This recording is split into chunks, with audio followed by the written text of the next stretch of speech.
Welcome back to TNPSC mains academy. Right, நம்மளுக்கு மெயின்ஸ்ல ரெண்டு பேப்பர் இருக்கு. ரைட்டுங்களா? மெயின்ஸ்ல ரெண்டு பேப்பர், பேப்பர் 1, பேப்பர் 2. இதுக்கு எல்லாருமே நீங்க ப்ரிப்பேர் ஆயிருந்திருப்பீங்க. இது என்ன சார்? இதுதான் compulsory paper. Compulsory paper which means இருக்கிற எல்லாரும் இதை என்ன மாதிரி எழுதுவாங்கன்னா ஒரே பேட்டர்ன்ல எழுதுவாங்க. ரைட்டுங்களா? அது என்ன சார் ஒரே பேட்டர்ன்? இங்கதான் இந்த டிஃபரன்சஸ் ஆரம்பிக்கும். இந்த பேப்பர் 2 பொறுத்த வரைக்கும் நீங்க தமிழ்லயும் எழுதலாம், இங்கிலீஷ்லயும் எழுதலாம். இங்க என்ன சார் கம்பல்சரியா பொறுத்த வரைக்கும் அப்படின்னா இதை கன்ஃபார்ம் என்னதுல தான் எழுதணும், தமிழ்ல தான் எழுதணும். இது ஃபர்ஸ்ட் கண்டிஷன், கண்டிஷன் 1. அடுத்த கண்டிஷன் என்ன அப்படின்னா மார்க்ஸ் எவ்வளவு ஸ்கோர் பண்ணணும், C2 கண்டிஷன் 2. மார்க்ஸ் வந்து 40 மார்க்ஸ் எடுக்கும். 40 மார்க்ஸ் எடுத்துட்டா நீங்க எங்க போலாம், இந்த பேப்பரை எழுதிருந்தீங்க அப்படின்னா இதை எவால்வேட் பண்றதுக்கு ஸ்டார்ட் பண்ணுவாங்க. அதுதான் கண்டிஷன் 2. இந்த ரெண்டு கண்டிஷனையும் ஃபில்ஃபில் பண்ணி ஆகணும். யாரு? ஈவன் இந்த தமிழ் மீடியம் ஸ்டூடெண்ட்ஸும் இதை ஃபில்ஃபில் பண்ணி ஆகணும். நம்ம இங்கிலீஷ் மீடியம் ஸ்டூடெண்ட்ஸும் என்ன பண்ணணும், இதை ஃபுல்ஃபில் பண்ணணும்.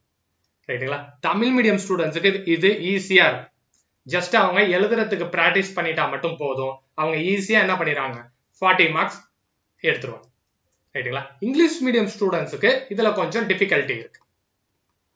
இந்த டிஃபிகல்ட்டிய குறைக்கிறதுக்கு தான் என்ன பண்ண போறோம், இந்த வீடியோஸ் நம்ம பார்க்க போறோம். 50 மார்க்ஸ் நீங்க அசால்ட்டா எடுக்கலாம். இந்த வீடியோ பார்த்து முடிச்சிருந்தீங்கனாலே நீங்க 50 மார்க்ஸ் அஷ்யூர்ட். ரைட்டுங்களா? அதோட டிப்ஸ் அண்ட் ட்ரிக்ஸ் தான் நான் உங்களுக்கு சொல்ல போறேன். ரைட், இந்த வீடியோஸ்ல நம்ம என்ன பார்க்க போறோம் அப்படின்னா இதுல எந்த வகையான கேள்விகள் வருது, அவங்க கேட்கக்கூடிய கேள்விகளுக்கு நம்ம எப்படி பதில் அளிக்கிறது அப்படிங்கறத எல்லாத்தையும் இதுல தெளிவா பார்க்கணும். சரிங்களா? அதெல்லாம் ஸ்கிப் பண்ணாம பாருங்க. இந்த வீடியோ பார்த்து முடிச்ச பிறகு கண்டிப்பா உங்களுக்கு என்னவா இருக்கும், நீங்க ஒரு 2 ஹவரை மிச்சப்படுத்தின அளவுக்கு உங்களுக்கு டேட்டா அண்ட் இன்ஃபர்மேஷன் நாங்க உங்களுக்கு கொடுத்துருவோம். ஃபர்ஸ்ட் என்ன பண்ண போறோம் அப்படின்னா 300 வார்த்தைகளுக்கு நம்ம எழுத போறோம். ரைட்டுங்களா? 300 வார்த்தைக்கு ஒரு எஸ்ஏ எழுதணும். எஸ்ஏ தான் கட்டுரை அப்படின்னு சொல்லுவோம். இந்த கட்டுரைக்கு என்ன சார் நம்மளுக்கு ஏதாச்சும் கஷ்டமா அப்படின்னு கேட்டீங்கன்னா கஷ்டமே கிடையாது. கண்டிப்பா எல்லாரும் என்ன பண்ணிருப்பீங்க, திருக்குறள் படிச்சிருப்பீங்க. பிலிமினரிக்கு திருக்குறள் படிச்சிருப்பீங்க. அந்த திருக்குறளை என்ன பண்ணணும், நம்ம எஸ்ஏவா கன்வெர்ட் பண்ணணும். நம்மளுக்கு ஒரு 5 தலைப்புகள் கொடுத்திருக்காங்க. அந்த 5 தலைப்புகள்ல அந்த திருக்குறளை எப்படி பயன்படுத்தி ஒரு கட்டுரை வரணும், அதுவும் வெறும் என்னது 300 சொற்றொடர்களில். அந்த 300 சொற்கள் அப்படின்னு பாத்தீங்கன்னா நம்ம ஆல்ரெடி பேப்பர் 2க்கு என்னென்ன பிராக்டிஸ் பண்ணிருக்கோம் அப்படின்னா 15 மார்க் கொஸ்டினுக்கு 250 வேர்ட்ஸுக்கு நம்ம பிராக்டிஸ் பண்ணிருக்கோம். நம்மளுக்கு இதுக்கு ஒரு ஸ்ட்ரக்சர் இருக்கும், எப்படி நம்ம இதை கொடுக்கணும் அப்படின்ட்டு. இதான் என்னன்னு சொல்றாங்க, எஸ்ஏ கொஸ்டின் சொல்றாங்க. கொஸ்டின் நம்ம பேசணும்ல, அதை தான் இங்க எஸ்ஏன்னு சொல்றாங்க. அதையே நீங்க இங்க ரிப்ளிகேட் பண்ணிட்டீங்கனாலே உங்களுக்கு மேக்சிமம் இஷ்யூஸ் முடிஞ்சு. ரைட்டுங்களா? எஸ்ஏ வந்து என்னது, நீங்க ஆல்ரெடி பிராக்டிஸ் பண்றது தான். நீங்க அங்க பிராக்டிஸ் பண்ணதை implement பண்ணிட்டீங்கனாலே half of the work is done. அடுத்து இது நம்ம சின்ன வயசுல இருந்து படிச்சிருக்கக்கூடிய ஒரு கேள்வி, காம்ப்ரிஹென்ஷன் அப்படின்னு சொல்லுவாங்க. இந்த காம்ப்ரிஹென்ஷன் அப்படின்னா என்னன்னு பாத்தீங்கன்னா ஒரு பேராகிராஃப் இருக்கும். அந்த பேராகிராஃபுக்கு கீழே 5 கொஸ்டின்ஸ் கேட்டிருந்திருப்பாங்க. அந்த 5 கொஸ்டினுக்கும் என்ன பண்ணணும், நம்ம இந்த பேராகிராஃப்ல இருந்து ஆன்சர்ஸ் எழுதணும். இதுதான் இதோட ப்ரொசீஜர். இந்த ப்ரொசீஜர் தெரிஞ்சிருந்தாலே 10க்கு 5 mark confirm, 50% off the mark confirm. ரைட்டுங்களா? நம்ம ஒரு 7 to 8 மார்க்ஸ் நம்ம இதுல எக்ஸ்பெக்ட் பண்றோம் அப்படின்னா அவங்களுக்கு சொல்லக்கூடிய ரூல்ஸ் தான் என்னது இங்க நான் உங்களுக்கு கொடுக்க. ரூல்ஸ் என்ன அப்படின்னா ஓன் சென்டென்ஸ்ல எழுதணும். நீங்களாவே உங்களுடைய சுய வார்த்தைகளை கொண்டு எழுதணும். அங்க இருக்கிற இதையே எடுத்து எழுதக்கூடாது, நம்ம சின்ன வயசுல பண்ண மாதிரி. அடுத்தது என்ன சார் அப்படின்னு பாத்தீங்கன்னா மேல ஒரே ஒரு லைன் தான் இருக்கலாம், ஆனா அதை நீங்க என்ன பண்ணிருக்கணும், டெவலப் பண்ணி பேப்பரை கொஞ்சம் ஃபில் பண்ணணும். ஒரு லைன் இருந்தா கூட நீங்க என்ன பண்ணணும், அதை 4 லைன்ஸுக்கு கன்வெர்ட் பண்ண தெரிஞ்சிடும். மிஸ்டேக்ஸ் இங்க என்ன சொல்றோம் அப்படின்னா ஸ்பெல்லிங் மிஸ்டேக்ஸ் சொல்றோம். அந்த ஸ்பெல்லிங் மிஸ்டேக்ஸை நீங்க ஒரு அளவுக்கு நீங்க கண்ட்ரோல் பண்ணிட்டீங்கன்னா நீங்க என்ன பண்ணலாம், இந்த ப்ரொசீஜர் தெரிஞ்சிருந்தாலே உங்களுக்கு 5 மார்க் வந்திருக்கும். நீ கொண்டு ஒரு 3 மார்க் நம்ம இம்ப்ரூவ் பண்ணணும்னா இந்த 3 ரூல்ஸை மட்டும் நீங்க ஃபாலோ பண்ணா போதும். இதுல இருந்து நீங்க என்ன பண்ணிடலாம், ஈஸியா ஒரு 7 to 8 marks. Next section next செக்ஷனும் அவ்வளவுதான் என்னது நமக்கு ஒரு பிரச்சனை கிடையாது. இந்த செக்ஷன்ல நம்ம ஜஸ்ட் அந்த ப்ரொசீஜரை ஃபாலோ பண்ணாலே போதும். ஓகேங்களா, நம்மளுக்கு 5 மார்க்ஸ் நம்ம எடுக்கிறதுக்கு நம்மளுக்கு சான்சஸ் இருக்கு, half of the chances. Right, இங்க என்ன கொடுத்திருப்பாங்க அப்படின்னா ஒரு லாங் பேரா கொடுத்திருப்பாங்க. இந்த லாங் பேராவோட வேர்ட் கவுண்ட நம்ம எதுக்கு மாத்தணும் அப்படின்னா 1/3 கவுண்ட் இருக்கும். ரைட்டுங்களா, ஜஸ்ட் ப்ரொசீஜரை மட்டும் பண்ணீங்கனாலே உங்களுக்கு இது வந்துடும். அப்ப என்ன பண்ணணும் அப்படின்னா ரஃப் டிராஃப்ட் எழுதணும். ஓகேங்களா, மாதிரி ஒண்ணு எழுதணும். அடுத்து மாதிரிக்கு கீழே ஃபேர் டிராஃப்ட் எழுதணும். இதுதான் என்னது உண்மை படிவம் அப்படின்னு சொல்லுவோம். இந்த உண்மை படிவம் தான் என்ன இருக்கணும், கொடுத்திருக்கக்கூடிய லாங் பேரால 1/3 வேர்டு கவுண்ட் இதுக்கு தான் இருக்கணும். ரைட்டுங்களா, கண்டிப்பா நீங்க இந்த ரஃப் டிராஃப்டையும் ஃபேர் டிராஃப்டையும் இந்த ப்ரொசீஜர்ல நீங்க எழுதிருந்தீங்கனாலே போதும், உங்களுக்கு மினிமம் 5 மார்க்ஸ் கொடுத்துரும். ரைட்டுங்களா, நம்ம ஜஸ்ட் பாஸ் பண்றதுக்கு என்னன்னு தான் பார்த்துட்டு இருக்கோம். அடுத்தடுத்த வீடியோல என்ன பண்ணலாம், இதுல இருக்கக்கூடிய ப்ரொசீஜர்ஸ் அண்ட் திங்ஸ் எல்லாம் நம்ம பார்த்துக்கலாம். நெக்ஸ்ட் கொஸ்டின் என்ன அப்படின்னா உல்டா. உல்டானா என்னது, முன்னாடி உங்களுக்கு லாங் பேரா கொடுத்துருப்பாங்க. அந்த லாங் பேராவை என்ன பண்ணிருப்பீங்க, நீங்க 1/3 சுருக்கி இருப்பீங்க. ரைட்டுங்களா, இப்ப என்ன கொடுப்பாங்க இவங்க, நம்மளுக்கு 1/3 கண்டென்ட் கொடுத்துட்டு அதை நம்ம எல்லாம் என்ன பண்ண சொல்லுவாங்க, லாங் பேராவா கன்வெர்ட் பண்ண சொல்லுவாங்க. ஓகேங்களா, அப்ப இங்க என்ன நடக்கும் அப்படின்னா நம்ம காம்ப்ரிஹென்ஷன்ல செஞ்சதை இங்க நம்ம இம்ப்ளிமெண்ட் பண்ண வேண்டியது. காம்ப்ரிஹென்ஷன்ல என்ன பண்ணிருப்போம், நம்ம அங்க ஒரே ஒரு லைன் தான் இருக்கும். அந்த ஒரு லைனை நான் என்ன பண்ணிருப்பேன், நானு 4 to 5 லைன்ஸுக்கு டெவலப் பண்ணி எழுதுறேன். சரிங்களா, அதே மாதிரி இங்கேயும் என்ன பண்ணிருக்கணும் அப்படின்னா ஒரு 5 லைன்ஸ் இருக்கு அப்படின்னு வச்சுக்கலாம். அந்த 5 லைன்ஸை 5 into 5 25 லைன்ஸா நம்ம டெவலப் பண்ணிட்டா நம்மளுக்கு மினிமம் மார்க்ஸ் ஆன 5 மார்க்ஸ் அஷ்யூர். ரைட், நம்ம ப்ரொசீஜர் ஃபாலோ பண்ணியிருக்கோம், கரெக்டான கண்டென்ட்டை கொடுத்துருக்கோம், என்ன செய்யணுமோ அதை தெளிவா செஞ்சிருக்கோம். ரைட்டுங்களா, இதை நம்ம தெளிவா செஞ்சிருந்தாலே நம்மளுக்கு 5 மார்க் அஷ்யூர்.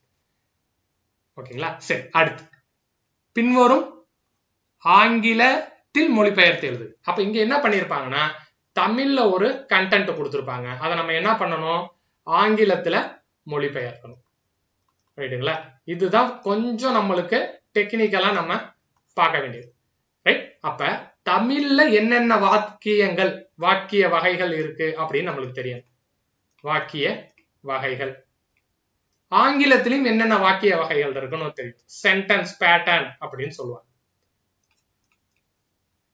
ஓகேங்களா, இந்த சென்டென்ஸ் பேட்டர்னும் இந்த வாக்கிய வகைகளும் தெரிஞ்சிருச்சு அப்படின்னா நீங்க என்ன பண்ணலாம், இங்க ஒரு வினா வாக்கியம் இருக்கா, அதை என்ன பண்ணணும், நம்ம ஆங்கிலத்துல வினா வாக்கியமாவே அதை மாத்திடணும். இங்க 3ஆம் நபர் சொல்ற மாதிரி ஒரு இது இருக்கா, 3ஆம் நபர் சொல்வது மாதிரி ஒரு செய்தி இருக்கா, அதை நீங்க என்ன பண்ணுவீங்க, இங்க இன்டைரக்ட் ஸ்பீச்ல மாத்திடும். இன்டைரக்ட் ஸ்பீச்ல மாத்திடும். ரைட், இங்க என்ன சார் ஒரு காம்ப்ளிகேஷன் இருக்கும் அப்படின்னா பிலிமினரியில நீங்க தமிழ்ல படிச்சிருந்தீங்கன்னா உங்களுக்கு எந்த செக்மெண்ட் தெரிஞ்சிருக்கும், இந்த வாக்கிய வகைகளை உங்களுக்கு வகைப்படுத்த தெரிஞ்சிருக்கும். ரைட்டுங்களா, அதே மாதிரி நீங்க ஆங்கிலத்துலதான் நீங்க வந்து இந்த பிலிமினரி எழுதிருந்தீங்க அப்படின்னா உங்களுக்கு என்ன தெரிஞ்சிருக்கும் அப்படின்னா ஆங்கில சொற்களை எப்படி சென்டென்ஸ் பேட்டர்ன் பண்ணணும், அதுல டைப்ஸ் ஆஃப் சென்டென்ஸ் எப்படி நீங்க பிரிக்கணும் அப்படின்னு தெரிஞ்சிருக்கும். ரைட்டுங்களா, ஆனா இங்க 2 பேருமே என்ன பண்ணணும், எய்தர் இங்கிலீஷ் மீடியத்துல படிச்சிருந்தாங்கனாலும் தமிழ் மீடியத்துல படிச்சிருந்தீங்கனாலும் உங்களுக்கு என்ன தெரிஞ்சிருக்கணும், இந்த லெஃப்ட் ஹேண்ட் சைடு போர்ஷனும் தெரிஞ்சிருக்கணும், ரைட் ஹேண்ட் சைடு போர்ஷனும் தெரிஞ்சிருக்கும். ரைட்டுங்களா, இது 2 போர்ஷனுமே தெரிஞ்சிருந்துச்சுன்னா உங்களால ஈஸியா இதை பண்ணிட முடியும். நம்ம கிளாஸ்ல என்ன பண்ண போறோம் அப்படின்னா எய்தர் நீங்க இங்கிலீஷ் மீடியமா இருக்கலாம் இல்ல தமிழ் மீடியமா இருக்கலாம், நீங்க அந்த வாக்கிய வகைகளை எப்படி எழுதணும் அப்படிங்கறத கத்து கொடுத்தோம். ரைட்டுங்களா, இங்க தமிழ்ல மொழிபெயர்த்து எழுதணும். ரைட்டா, இது ஒரு உல்டா. என்ன உல்டா, இங்க இங்கிலீஷ்ல கொடுத்திருந்திருப்பாங்க, நம்ம அங்க முன்னாடி செஞ்சதை இங்க திருப்பியும் பண்ணணும். இங்க இங்கிலீஷ்ல சென்டென்ஸ் பேட்டர்ன் எப்படி இருக்கு, இதுல டைப் ஆஃப் சென்டென்ஸ் என்ன அப்படிங்கிற 2த்தையும் கண்டுபிடிச்சிட்டோம்னா என்ன பண்ணிடலாம், இங்க வாக்கிய அமைப்பையும் வாக்கிய வகையையும் தமிழ்ல மாத்தி நம்ம ஈஸியா மொழிபெயர்த்திடலாம். ரைட்டுங்களா, அதனால இது ஒன்றும் சிரமம் கிடையாது. நம்ம மினிமம் மார்க் தான் எக்ஸ்பெக்ட் பண்றோம், அதை ஈஸியா நம்மளால எடுக்க முடியும். அடுத்து அலுவலக கடிதம். அலுவலக கடிதம் அப்படின்னாலே இது என்ன பேட்டர்ன்ல இருக்கணும் அப்படின்னா 3ஆம் நபர் சொல்ற மாதிரி தான் இருக்கும். ரைட்டுங்களா, 3ஆம் நபர்னா என்ன, நீங்க ஒரு அலுவலருக்கு எழுத போறீங்க. ரைட்டுங்களா, இந்த அலுவலருக்கு நம்ம என்ன சொல்லணும் அப்படின்னா உங்களோட குறைகள் இருந்தா குறைகளை சொல்லுவீங்க, குறைகளை நிவர்த்தி செய்ய வேண்டும். ரைட்டுங்களா? உங்களுடைய குறைகள் இருந்தா ஸ்ட்ரெயிட்டா முதல் பர்சன் நீங்க சொல்ற மாதிரியே எழுது. ரைட்டுங்களா? இந்த குறைகளை தவிர்த்து வேற எந்த விஷயத்தை நீங்க அணுகிறதுனாலும் ஓகேங்களா, நீங்க என்ன பேட்டர்னை நீங்க ஃபாலோ பண்ணணும், மூன்றாம் நபர் எப்படி சொல்லுவாரோ அப்படிதான் நீங்க அதை எதிர்கொள்ளணும். ரைட்டுங்களா? இந்த மூன்றாம் நபர் அப்படின்னு என்ன பாத்தீங்கன்னா இன்டைரக்ட் ஸ்பீச் அப்படின்னு ஆங்கிலத்துல சொல்லுவோம். ரைட்டுங்களா? இந்த இன்டைரக்ட் ஸ்பீச் எப்படி இருக்குமோ அவர் தெரிவித்தார் இந்த பிரச்சனை இருக்கிறது அப்படிங்கிறத நீங்க பாத்துக்கணும். ரைட்டுங்களா? இதுதான் பேசிக், மோஸ்ட் பேசிக் இதுதான். அப்புறம் அலுவல் கடிதங்கள் அப்படின்னு பாத்தீங்கன்னா அதுல ஒரு 4 வகை இருக்கு. ரைட்டுங்களா? எப்பொழுதுமே இது எப்படி இருக்கும் அப்படின்னா நம்ம ஆபீஸ்ல இருந்து எப்படி ரிப்ளை பண்ண போறோமோ அதை தான் டெஸ்ட் பண்றதுக்கான சான்சஸ் இருக்கு. ரைட்? நீங்க ஒரு ஆபீசரா இருக்கீங்க, நீங்க ஒரு இண்டிவிஜுவலுக்கு லெட்டர் எழுதுற மாதிரி இருக்கும் அப்படிங்கறதா என்னது எங்களோட ப்ரெடிக்ஷன். அப்ப கண்டிப்பா இந்த குறைகள் சம்பந்தமா இந்த கேள்விகள் இருக்க போறது இல்ல. இந்த கேள்விகள் எப்படிதான் இருக்கும்னா நீங்க ஒரு அலுவலரா இருக்கீங்க, அந்த அலுவலர் ஒரு விஷயத்த ஒரு தனி நபருக்கோ இல்ல வேற ஒரு அலுவலகத்துக்கோ தெரிவிக்கிற மாதிரி இருக்கும். அப்படி தெரிவிக்க வேண்டிய பட்சத்தில் நீங்க எந்த இதான் யூஸ் பண்ணிருக்கணும் அப்படின்னா இந்த மூன்றாம் நபர் தெரிவிக்கக்கூடிய வார்த்தை அமைப்புல தான் நீங்க இந்த கடிதத்தை எழுதுற மாதிரி இருக்கும். ரைட்டுங்களா? இந்த ஃபண்டமெண்டல் ஸ்ட்ரக்சர் மட்டும் நம்மளுக்கு தெரிஞ்சிருச்சுன்னா இங்கிலீஷ் மீடியம் மெயின்ஸ் எழுதுறவங்க இருந்தாலும் சரி, தமிழ் மீடியம் மெயின்ஸ் எழுதுறவங்களா இருந்தாலும் சரி, அதை நீங்க அசால்ட்டா பண்ணி முடிச்சு. ரைட்? இங்கதான் என்னது இந்த 20 மார்க்ல இருந்து தான் நம்ம என்ன பண்ண போறோம், 15 மார்க் கண்டிப்பா எடுக்கணும் அப்படின்னு நீங்க உங்களை டிசைட் பண்ணிக்கணும். ரைட்டுங்களா? தமிழ் மீடியம் ஸ்டூடெண்ட்ஸ் 20க்கு 20 அடிக்கணும் அப்படின்னு இதுல நீங்க டிசைட் பண்ணிக்கணும். இங்கிலீஷ் மீடியம் ஸ்டூடெண்ட்ஸா இருந்தா 15 மார்க் இதுல நான் கன்ஃபார்ம் எடுப்போம்பா அப்படின்னு நம்ம முடிவு பண்ணிடுறோம். ரைட்டுங்களா? அப்படி நீங்க முடிவு பண்ணிட்டீங்கனாலே உங்களுக்கு பாதி பிரச்சனை தீர்ந்துடும். 40 மார்க் இங்க 40 மார்க், இதுல 15 மார்க் நம்ம இதுல மைனஸ் பண்ணிடுறோம். தமிழ் மீடியம் ஸ்டூடெண்ட்ஸா இருந்தா 20 மார்க்ஸ் மைனஸ் பண்றோம். ரைட்டுங்களா? நீங்க மேற்கொண்டு எவ்வளவு மார்க் இங்க எடுத்தா போதும், 25 மார்க், 80 மார்க் நீங்க எழுதி 25 மார்க் எடுத்தா போதும். அதே மாதிரி தமிழ் மீடியம் ஸ்டூடெண்ட்ஸ் என்ன பண்ணா போதும், 80 கேள்விகள் நீங்க அட்டெண்ட். அப்ப இந்த 4 இதுல இருந்து நம்ம 20 மார்க்குக்கு இங்கிலீஷ் மீடியமா இருந்தா 15, ஓகேங்களா, மினிமம் சொல்றேன். தமிழ் மீடியமா இருந்தா 20 நம்ம எக்ஸ்பெக்ட் பண்றோம். ரைட்டுங்களா? என்ன நம்முடைய சொந்த வாக்கியத்துல ஒரு சென்டென்ஸ் ஃபார்மேஷன் பண்ணணும். கொடுத்திருப்பாங்க, ஒரு வார்த்தை கொடுத்திருப்பாங்க, அந்த வார்த்தையில நம்ம ஒரு சென்டென்ஸ் ஃபார்ம் பண்ணி எழுதணும்.